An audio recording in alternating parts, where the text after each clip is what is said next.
here we are. We're rolling with the SMMT. The other people that are on the other system, teletype me back. Okay, I see you. So listen up. On the Google trade, this is a really nice $460 call that closed at 42.58. Now, SMF was already buying. We bought these call contracts not last week, the prior week, and we sold into the news. We did it in various different strike prices. We even did it here with the $500 strike. Peter Brady sold these at $19.20. We originally were buying these contracts at $10, and we sold up there, took a $9 profit, got out of the way of the earnings. Here's what happens. SMF gets to come back again and buy it. We did some weekly charts with Google, and they are oversold. So basically, Google closes at 459.61. That's going to gap that call up. So that means that the call side of the market will gap up and the put side will gap down. And basically what we can do for Peter Brady is that we had at one time $400 puts, and I'm going to go over to our turbo option to Google. And by the way, welcome to stockmarketfunding.com, everybody. It's 6:15 a.m. Pacific Standard Time. Markets are about to open. We're going into full earnings blast. It's going to be wild. We've been selling short into all of the good news. As we said, the earnings are going to be good, but SMF is selling short against the trend because they're not going to be sustainable earnings. Now, I'm going to go back here, and I'm going to put that $400 put in there.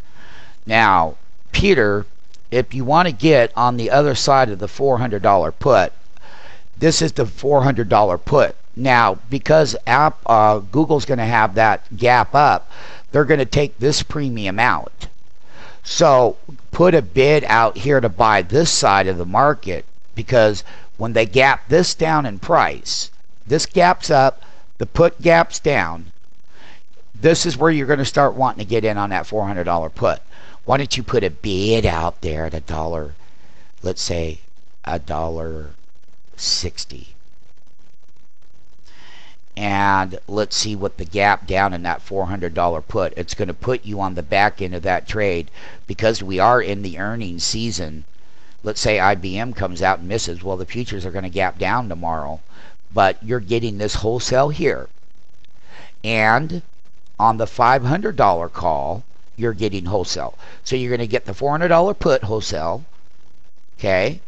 And it's the same ones that we were using before.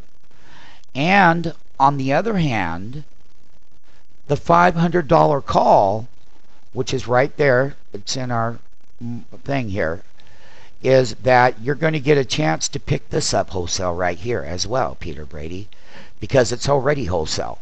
So snapping up this side of the trade on the opening, 5 contracts, you want to focus on getting the $500 put. So you're going to have 2 level 2s, one with the $500 call, and you're going to have one with the $400 put.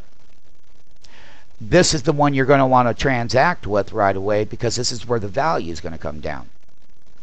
Then when the stock pulls back a little bit, you want to start getting that $500 call right away when it pulls back. Maybe you have to pay $350, $360. Okay? And you scale in here.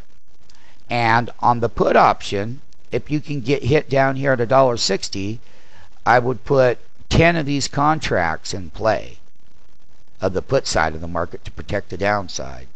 And therefore, I would also start hitting 5 of these on the entry. And as we find out what that sell gap is or not on the opening bell, if it's a sell gap, you have to buy that put right away because it's going to go up in value from its gap down. This would pull back and you have to get in there, and that's the Google trade, folks.